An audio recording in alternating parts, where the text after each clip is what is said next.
Give me a minute and let's look at the breakout, the details of the U.S. aid to Ukraine in the draft bill. Shall we?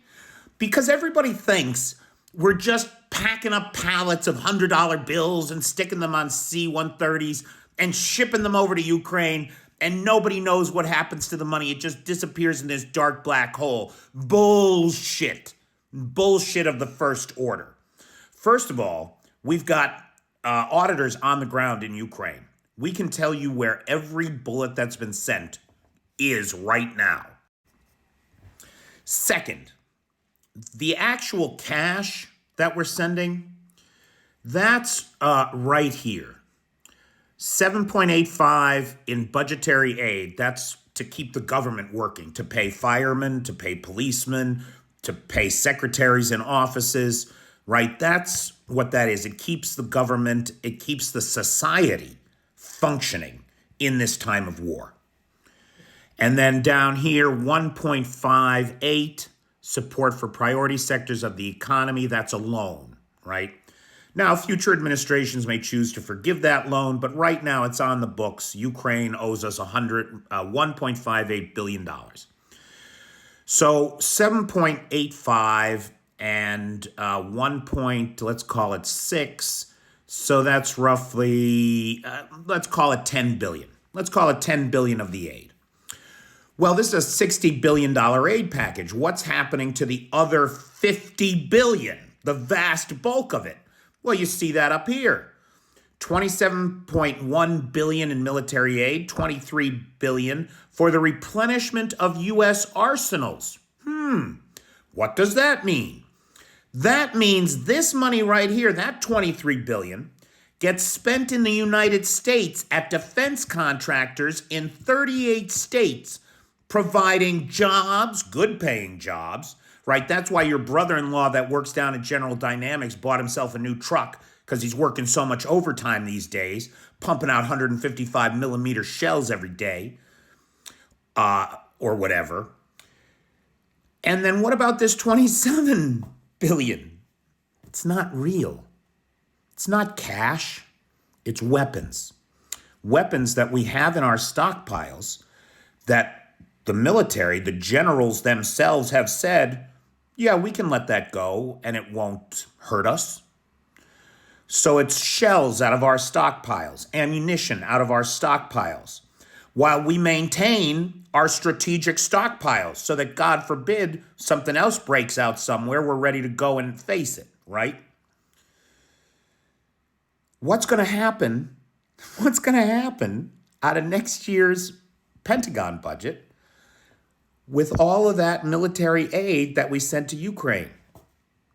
That $27 billion in 30-year-old Patriot missiles and cluster munitions and decommissioned ATACMS, right?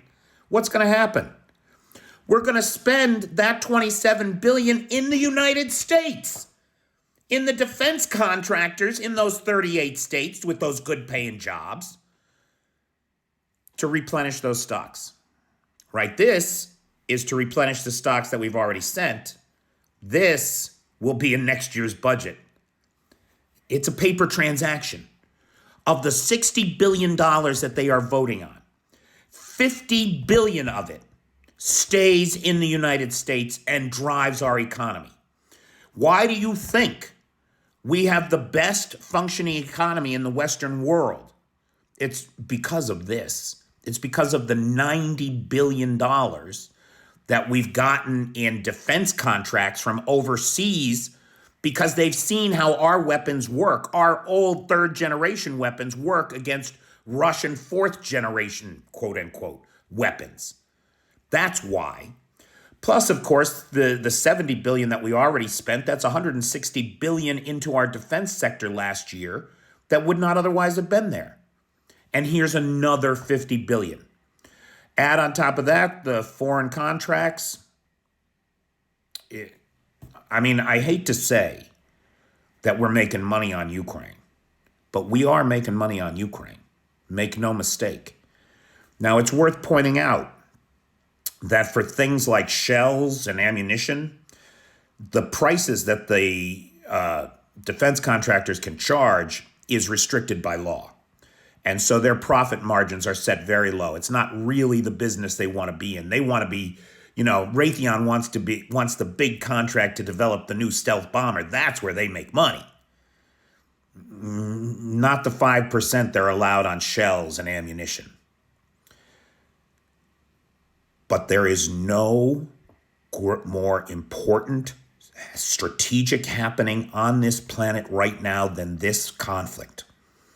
For anybody that is interested in the future of democracy, that's interested in being able to have a different opinion about things than their neighbors, this is the fight right here. In Russia, there are no disagreements because the head man says what you will think. If you want to be able to have an opinion different than me, you have to support this war. It's just that simple, because Putin is coming for us all. Right now, only the Ukrainians are bleeding. That will change if we do not stop him here. Make no mistake.